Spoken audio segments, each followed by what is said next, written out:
difokuskan tujuan utamanya agar teman-teman bisa mendesain suatu alat ya, khususnya alat kesehatan gitu. Nah, jadi mungkin topiknya akan sekitar desain-desain gitu ya. Dan khusus untuk kelas RB ini, insya Allah gitu kedepannya akan didampingi saya sama Pak Rudi ya, Pak Rudi Setiawan nanti di pertemuan-pertemuan akhir. Jadi bersabar saja ya, gitu. Ya, tema kita hari ini adalah dasar rekayasa dan desain. Oke, adapun ya outline ada kuliah kita hari ini itu kurang lebih ada 5. Yang pertama yaitu kita akan membahas sifat perancangan teknik ya. Ya, sifat perancangan teknik, kemudian permasalahan perancangan, lalu juga ada kualitas perancang yang baik itu seperti apa ya. Kemudian kebutuhan pendekatan sistematis dan juga bagaimana langkah-langkah pada proses perancangan teknik itu. Nah, jadi mengingatkan lagi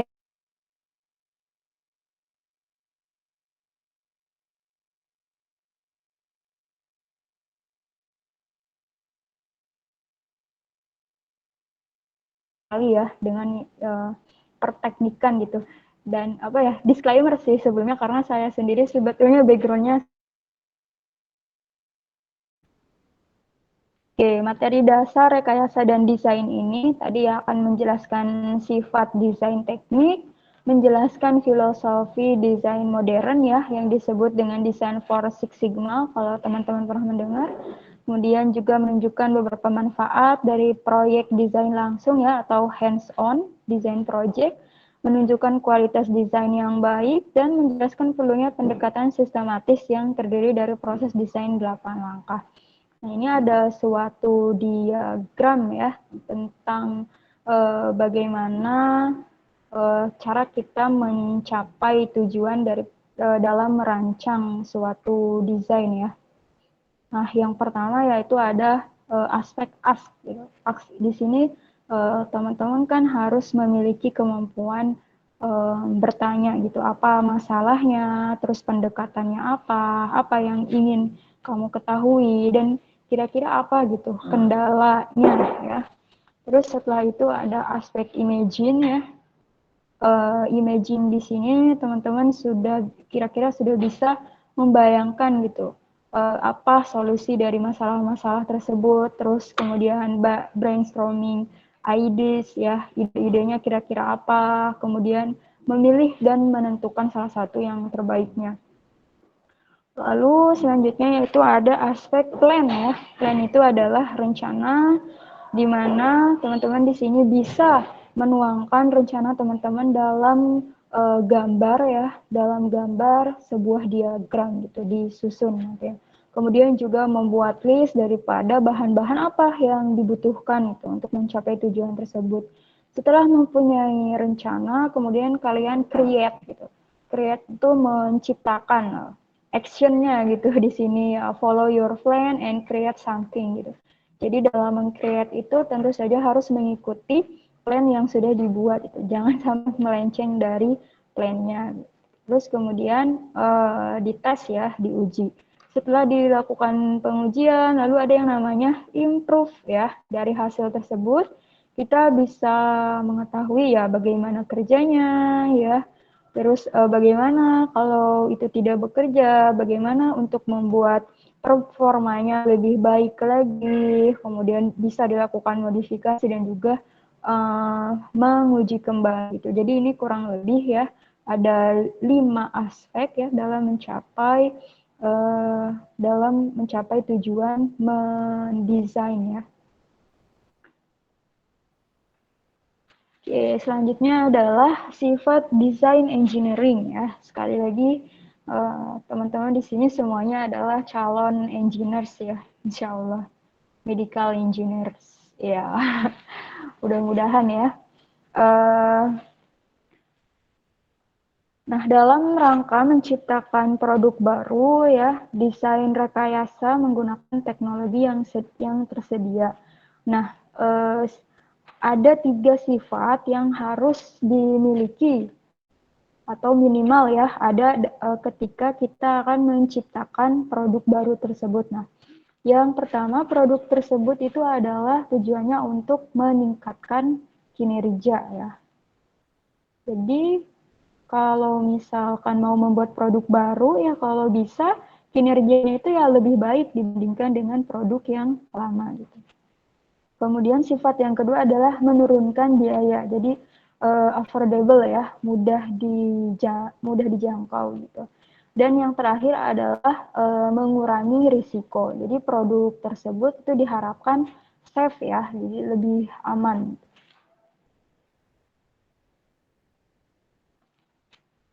Nah, misalkan ini ada sebuah case ya, jika desain jembatan dengan struktur baru ya, baru yang secara visual itu penampilannya menakjubkan gitu ya, bagus lah gitu, eye catching gitu, menarik. Namun tanpa mempertimbangkan kekuatannya. Nah, ini disebut desain tanpa rekayasa gitu. No ya.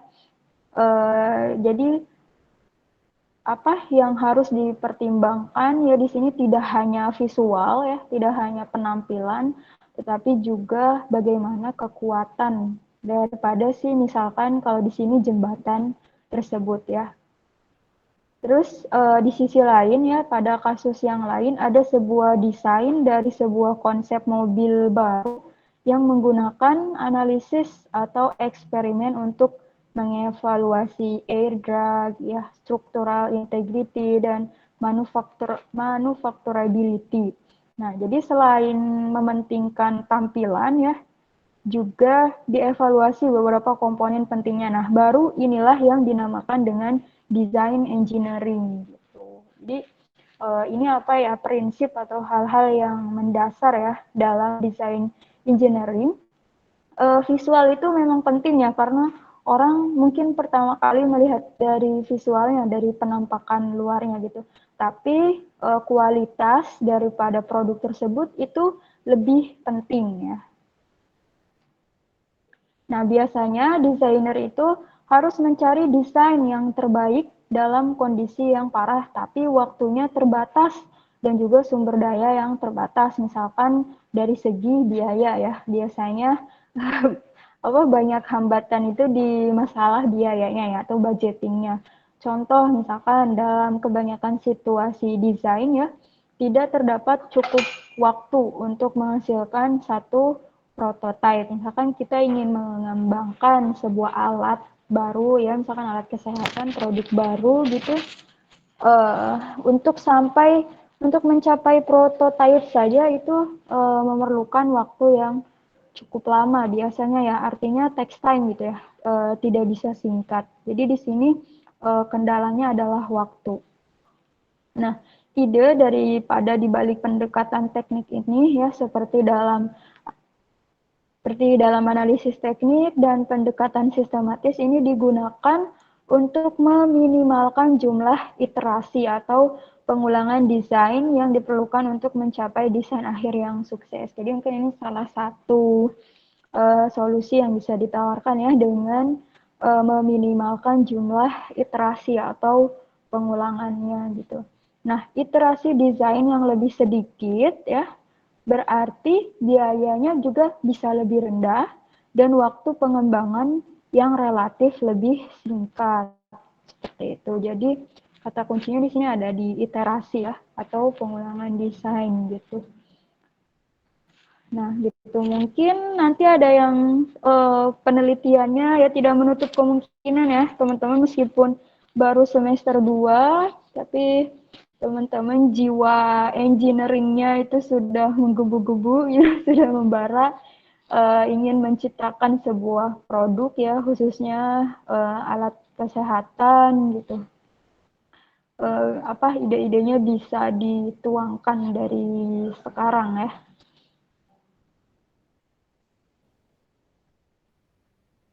Oke, tantangan lainnya ya, tantangan terbesar di dunia desain engineering ini adalah mesti luasnya ilmu yang dibutuhkan oleh seorang desainer atau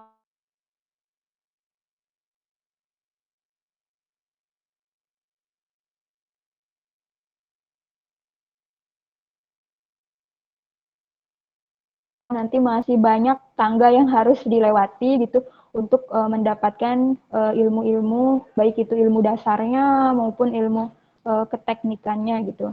Kemudian ada juga topik terkait dengan manufacturing, ya, economics, aesthetic, ethics, teaming, government regulation, and documentation of design gitu.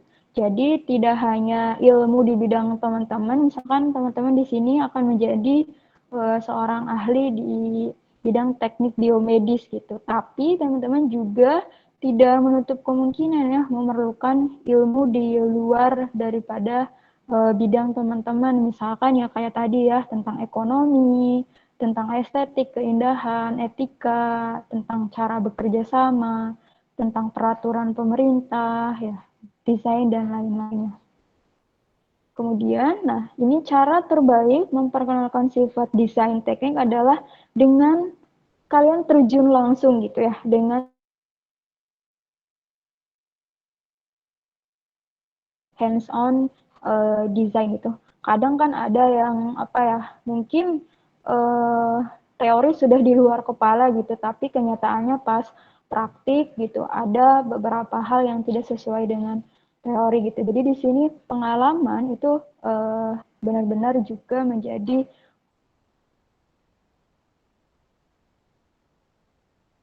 faktor tentukan keberhasilan juga. Kemudian selanjutnya adalah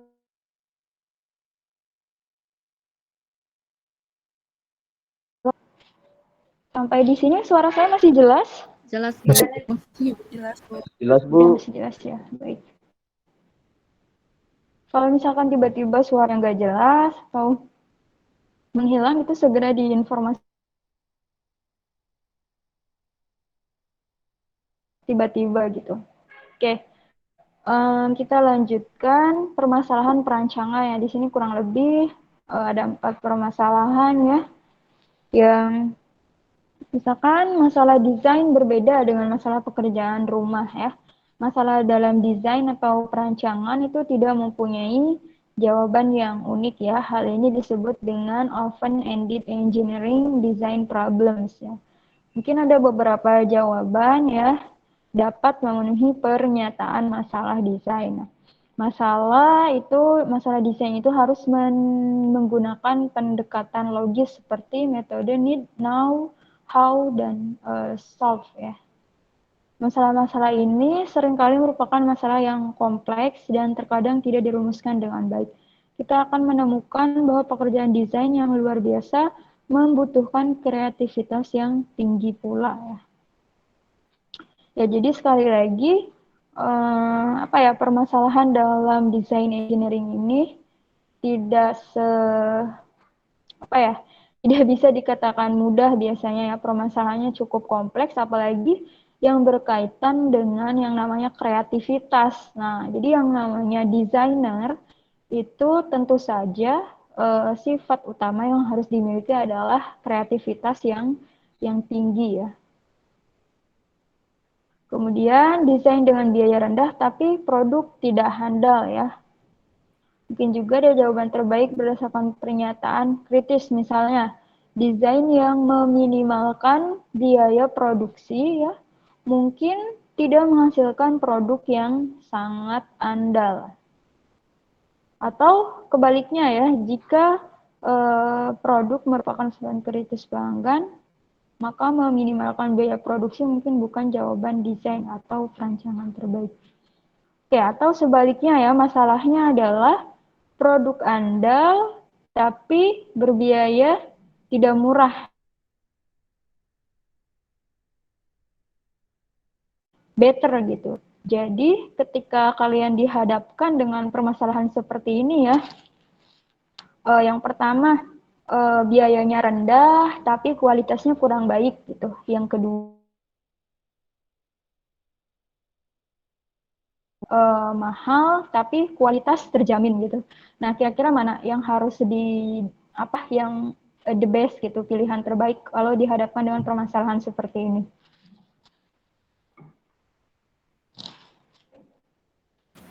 Menurut saya kualitas sih, Mbak.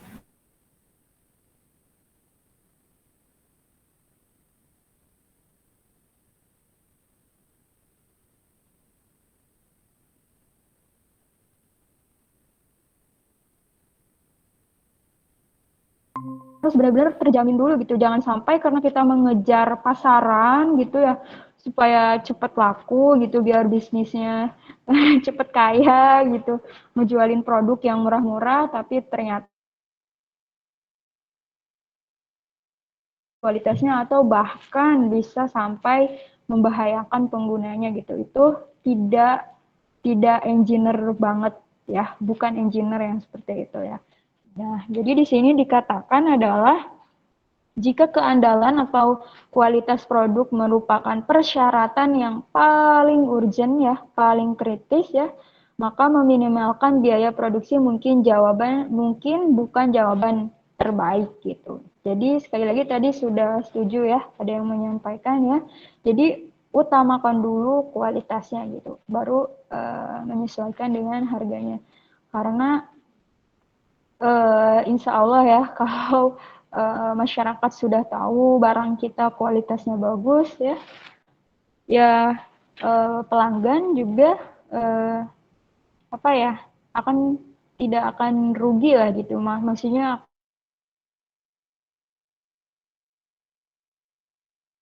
lah gitu ya, kalau kualitasnya baik insya Allah. Udah saya jadi kemana-mana ngomongnya, ya gitu ya.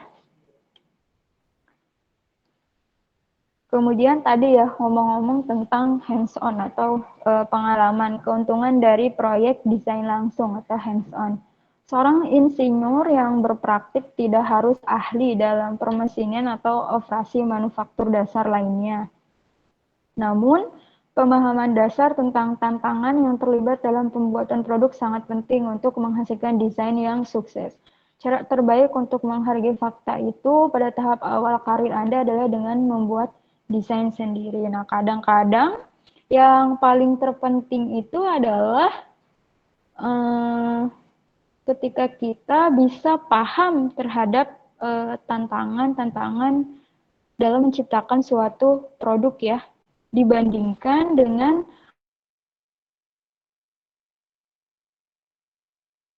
tapi terkadang dalam lapangan gitu, dalam dunia kerja nanti yang dibutuhkan itu adalah pengalaman langsung ya. Jadi dengan pengalaman tersebut ya kita bisa tahu gitu bagaimana cara menghadapi tantangan-tantangan yang nantinya akan muncul ketika mendesain suatu produk gitu. Pelajaran yang bisa dipetik bisa bersifat universal ya. Jangan berharap desain Anda berhasil pada percobaan pertama. Nah, ini jangan sampai teman-teman berharap seperti ini ya. Karena kan jangankan kita gitu, orang yang ilmuwan terkenal di dunia ya, siapa?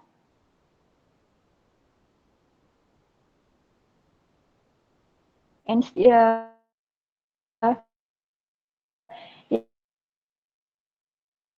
menciptakan itu. Siapa ya? Saya lupa namanya. Aduh. Nah, jadi ini yang harus dipegang ya, prinsip yang harus dipegang oleh seorang ilmuwan sekaligus insinyur gitu. Jangan berharap bisa berhasil pada percobaan pertama.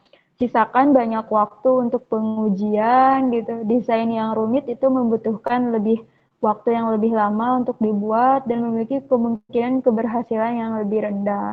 Dan jika di sini teman-teman memiliki pilihan untuk membuat suku cadang sendiri, atau membelinya, silahkan ya beli gitu.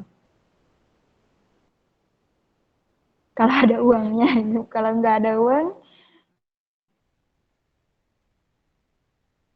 gimana ya? Gitu ya, Nyamin. Kemudian banyak pelajaran seperti itu diamalkan oleh prinsip-prinsip desain dan pedoman desain untuk pembuatan bab selanjutnya. Konsekuensi dari melanggar prinsip-prinsip tersebut paling baik dipahami dengan mengalami akibat dari melakukannya gitu. Memang pengalaman itu adalah guru terbaik ya.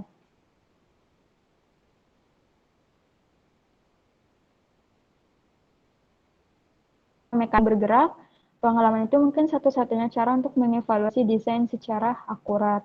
Selain itu, di sini juga ya mahasiswa mendapatkan rasa tanggung jawab dengan belajar bahwa desain itu tidak cukup untuk terlihat bagus di atas kertas ya.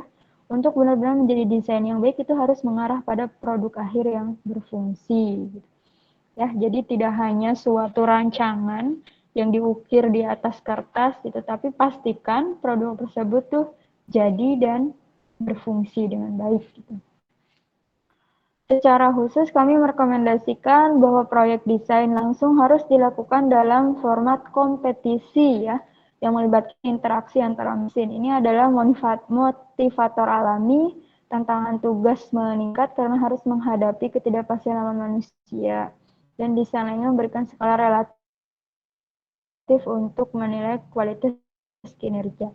Maksudnya di sini adalah karena teman-teman di sini masih student, motivasi paling alami untuk mengasah ya, untuk mengasah kemampuan kita dalam mendesain produk adalah dengan cara teman-teman ikutan lomba gitu.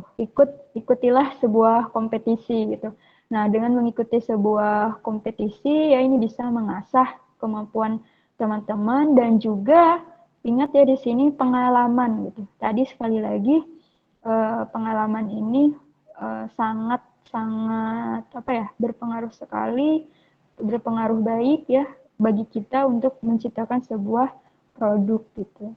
Nah, jadi silahkan kalau misalkan ada lomba atau kompetisi-kompetisi ya khususnya yang masih terkait bidang teknik biomedis, ikutilah gitu. Apalagi teman-teman masih semester berapa nih? Masih semester 2 gitu. Masih memiliki waktu yang cukup banyak ya gitu. Selanjutnya adalah kualitas perancang yang baik ya. Nah, yang pertama adalah sebagai seorang perancang ya, atau sebagai seorang insinyur di sini, eh, curiosity ya. Curiosity ini penasaran ya. Rasa penasaran itu harus yang jadi nomor satu ya. Rasa penasaran terhadap bagaimana suatu produk itu bisa bekerja atau suatu alat itu bisa beroperasi ya. Melihat solusi perancangan lain dapat memberi sekumpulan ide yang dapat membantu saat dihadapkan pada tantangan desain yang serupa. Jadi, saat menemukan perangkat yang tidak dikenal, cobalah untuk mencari tahu cara kerjanya. Nah, ini apa ya sifat mendasar gitu yang harus dimiliki oleh seorang engineer, desain engineer ya. Misalkan ya, misalkan bisa dengan cara pisahkan semuanya. Beberapa perusahaan melakukan ini dan menyebutnya sebagai reverse engineering. Misalkan kalian penasaran sama yang namanya apa ya printer 3D ya, mungkin teman-teman ada yang pernah atau yang pernah melihat atau pernah menggunakan, mungkin terus kalian penasaran bagaimana sih suatu alat tersebut, kan 3D printer itu bekerjanya. Nah, ini bisa dimulai dengan cara teman-teman memisahkan bagian-bagiannya dulu gitu, biar lebih mudah. Artinya setiap part pada printer tersebut tuh dicari tahu fungsinya apa gitu. Kemudian bisa juga dengan mengunjungi toko mainan ya. Ini untuk pengalaman saja. Karena biasanya produk-produk di toko mainan itu sering menunjukkan ide-ide kreatif dan teknologi baru. Nah, ya latih kreativitas juga ya gitu. Terus selanjutnya karakter yang kedua adalah unselfishness ya. Unselfishness itu adalah tidak boleh egois ya. Jangan egois. Hal utama yang memperoleh kerjasama yang efektif adalah dengan menekan ego dan mengorbankan kenyamanan pribadi demi kepentingan terbaik tim. Gitu. Nah, bagaimanapun ya, akhir-akhir ini ya memang di dunia kerja saat ini tuh kebanyakan itu selalu dengan kerja tim gitu. Jarang sekali ya bisa berhasil dengan sendiri. Biasanya keberhasilan yang besar itu karena ada yang namanya kerja tim. Nah, dalam kerja tim ini kita harus mengesampingkan yang namanya ego pribadi. Karakter yang selanjutnya adalah fearlessness ya. Fearlessness ini adalah keberanian. Jadi dibutuhkan keyakinan penuh ya untuk melangkah ke suatu hal yang tidak ketahui atau tidak pasti.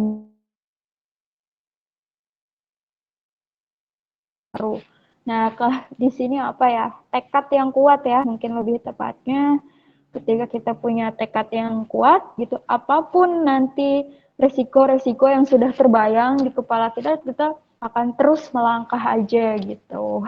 Fearlessness ya. Kemudian selanjutnya ada persisten. Persisten ini adalah kegigihan ya. Ketekunan, kegigihan juga ya. Halangan atau rintangan itu tidak bisa dihindari selama proyek desain atau perancangan ini sudah pasti ya, yang namanya batu sandungan itu ada di mana-mana ya. Tetap tangguh dan teguh dalam menghadapi kesulitan. Jadi harus tahan banting ya. Seperti karet kalau dibanting mantul gitu. Harus tetap tahan banting, tetap tangguh, tetap teguh gitu ya. Ya mungkin teman-teman bisa merasakan juga ya, baru semester 2 di jurusan teknik biomedis, tapi rintangannya udah banyak gitu, tugasnya menumpuk, stres dan sebagainya. Nah, ini teman-teman mulai apa ya, terapkan karakter persistence ini dari sekarang gitu ya. Kemudian adaptability. Adaptability ini adalah kemampuan atau karakter mampu beradaptasi ya. Jadi selama proses perancangan, kondisi akan terus berkembang ya, mesti siap beradaptasi. Nah, jadi apalagi kalau di dunia teknologi ya, dia sangat dinamis sekali ya, teman-teman, dinamikanya sangat cepat gitu. Jadi harus tetap beradaptasi. Contohnya aja, baru aja beli HP yang 4G, tiba-tiba tahun depan udah 5G gitu, ya ketinggalan gitu. Ya itu contoh yang remeh ya, kayak gitulah. Jadi harus siap beradaptasi. Misalnya ini ada fakta baru mungkin muncul atau aturan mungkin berubah dalam beberapa hal ya. Bersiaplah untuk mengambil tindakan dalam menanggapi kondisi baru tersebut. Dengan kata lain, jika kapalnya tenggelam, jangan tenggelam bersama kapalnya gitu. Jadi intinya jangan menyerah gitu ya, harus didesain ulang.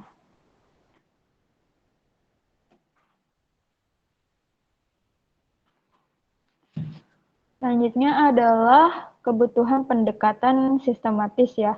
Ada dua tujuan utama dari pendekatan sistematis untuk desain rekayasa ini ya.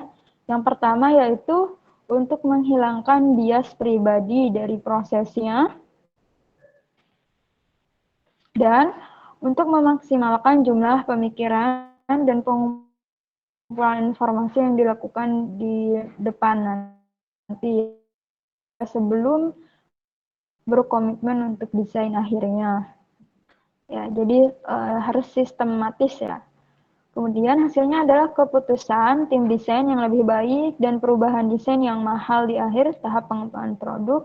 Proses desain rekayasa juga menyediakan cetak biru, desain sistem yang kompleks. Proses desain menawarkan prosedur langkah demi langkah untuk memulai serta strategi untuk memecah masalah kompleks menjadi bagian-bagian yang lebih kecil yang dapat dikelola. Gitu.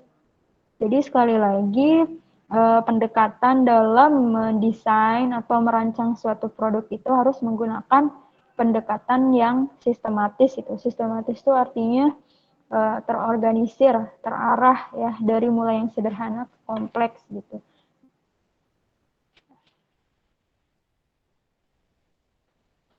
Kemudian, nah ini ya, yang terakhir langkah-langkah dalam. Masuk desain rekayasa itu bisa dilihat sebagai berikut ya, yaitu kurang lebih ada 8 langkah. Yang pertama, tentukan masalahnya ya. Kemudian hasilkan solusi alternatif, evaluasi dan pilih solusi, detail desainnya, pertahankan desainnya, produksi dan menguji desainnya, mengevaluasi kinerja desainnya, dan siapkan laporan desain akhirnya. Nah, ini ya kurang lebih alur atau diagram alur daripada proses dalam membuat suatu desain gitu. Oke, jadi saya ulangi ya. Yang pertama define the problem gitu. Tentukan dulu permasalahannya apa gitu. Nah, tentu saja dalam menentukan permasalahan, teman-teman butuh apa ya? Modal, misalkan lakukan observasi, bisa observasi ke lapangan langsung misalkan dengan apa? Mengunjungi rumah sakit gitu ya. Bisa bertanya-tanya kira-kira apa ya alat alat yang diperlukan untuk dikembangkan misalnya itu lebih realnya atau lebih jauhnya seperti itu gitu. Atau bisa juga untuk menemukan suatu masalah itu teman-teman bisa dengan ataupun jurnal ya.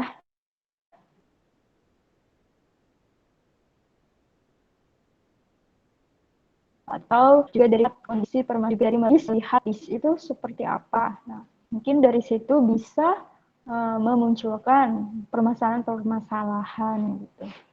Bisa pendekatannya macam-macam ya, bisa dimulai dari penyakit tertentu, misalkan penyakit yang penderitanya cukup banyak di Indonesia, misalkan apa?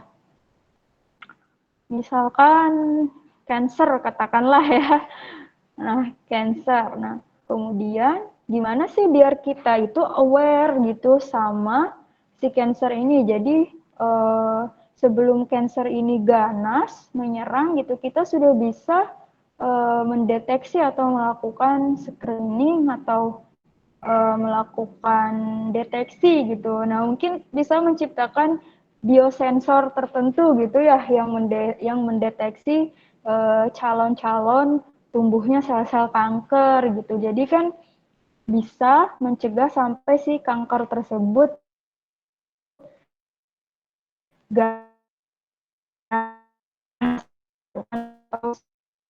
mungkin bisa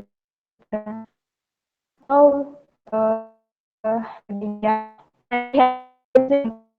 di sini pasti lebih. Kemudian setelah kalian menemukan masalah, lalu lakukanlah generate alternatif konsep. Generate. Jadi kalian membuat konsepnya seperti apa ya? Konsep sebuah solusi. Misalkan tadi permasalahannya cancer gitu ya. Tadi solusinya gimana untuk mencegah supaya si cancer itu cepat terdeteksi. Jadi ada yang namanya deteksi dini gitu. Nah, mungkin bisa dilakukan diagnosanya tadi ya dengan biosensor dan lain sebagainya. Terus setelah itu yang ketiga evaluate and select a concept. Jadi lakukan evaluasi dari solusi yang tadi sudah disusun ya. Harusnya solusinya itu ada beberapa tadi. Dan pilihlah konsep yang menurut kalian yang paling possible ya, visible dan juga bisa dikerjakan gitu. Kemudian buatlah detail daripada desainnya itu ya. Setelah itu tetapkan desain tersebut gitu. Nah, kalau misalkan desain tersebut masih ada yang kurang, ya misalkan ada yang harus diperbaiki, ada yang harus dikurangi, atau ada yang harus ditambah, itu balik lagi ke detail desainnya lagi gitu. Setelah itu ditetapkan lagi desainnya, dipertahankan desainnya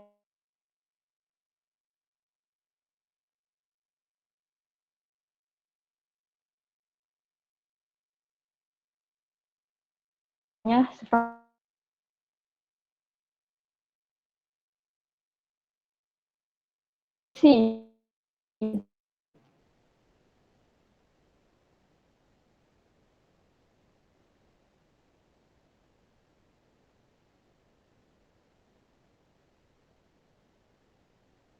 diproduksi dalam pengujian. Jadi dilakukan evaluasi dari kinerja alat ataukah yang ketujuh produk tersebut gitu. Diuji cobakan ya. Setelah diuji cobakan itu di nomor 6 ya.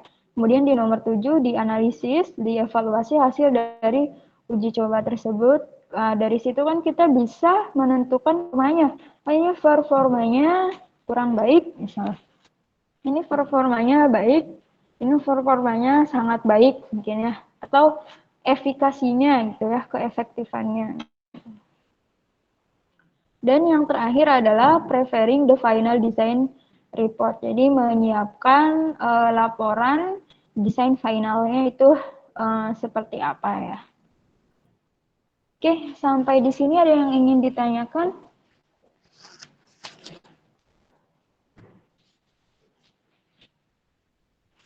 Silahkan kalau ada yang ingin ditanyakan atau ada yang ingin disampaikan, didiskusikan.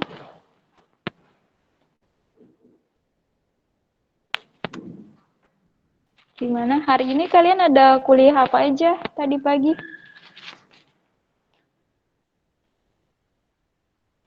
Ada praktikum sama tutor, Bu. Oh, udah mulai praktikum ya? Praktikum apa?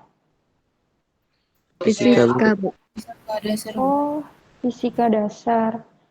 Tutornya juga tutor fisika ya? MTK, Bu. Oh, Matematika, Bu. wah, matematika. Jadi hari ini kalian penuh sama yang namanya eksak ya, hitungan-hitungan. Ya, jadi lumayan udah terkuras ya, energinya udah ada 2 pertemuan tadi ya. Fisika dasar, praktikumnya luring. Masih online, Bu. Oh, daring ya. Oke. Oh ya, by the way, ini nanti aja sih. Oke, jadi gimana? Ada pertanyaan?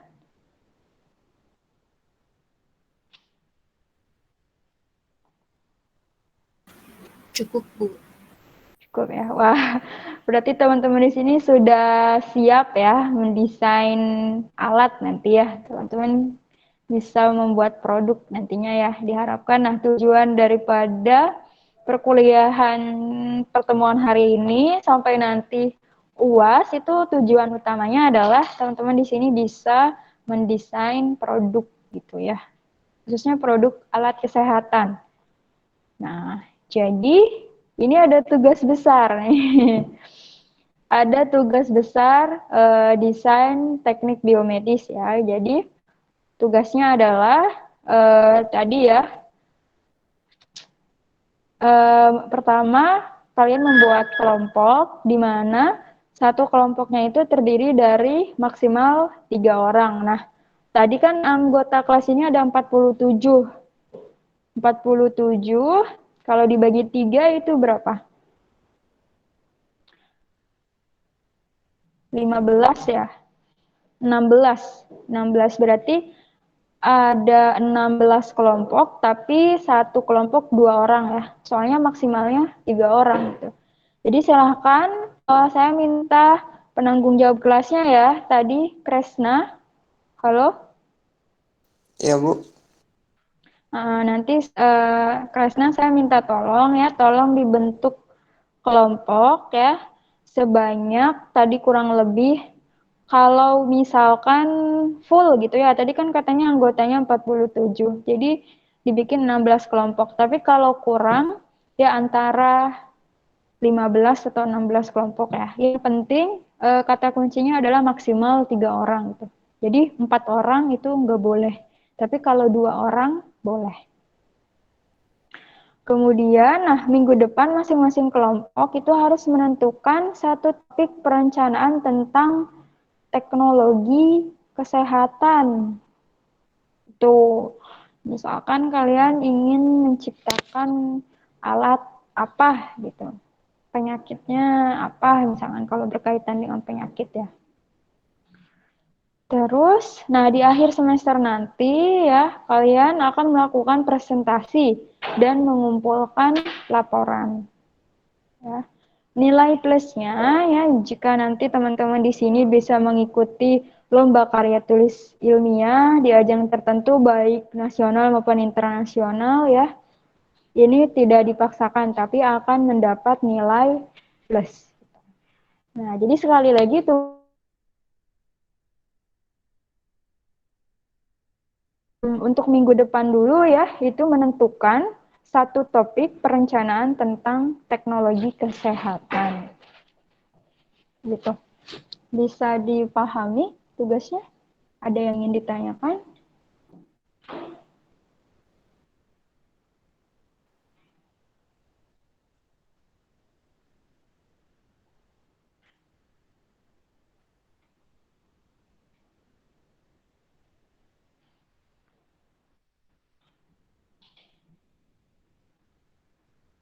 Gimana?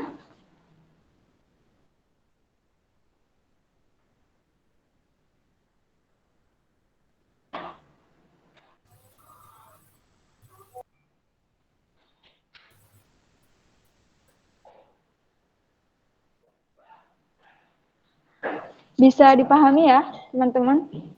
Bisa, Bu. Bisa, Bu. Bisa, Bu. Oke, jadi untuk minggu depan tentukan saja dulu anggota kelompoknya dan kira-kira topik apa gitu yang akan dikerjakan ya. Oke, berhubung sudah sore juga dan mungkin teman-teman juga sudah lelah ya. Jadi kita akhiri perkuliahan kita hari ini. Ya, terima kasih atas partisipasinya. Selamat sore, selamat istirahat. Mudah-mudahan sehat selalu ya. Saya akhiri. Wassalamualaikum warahmatullahi wabarakatuh. Waalaikumsalam. Waalaikumsalam.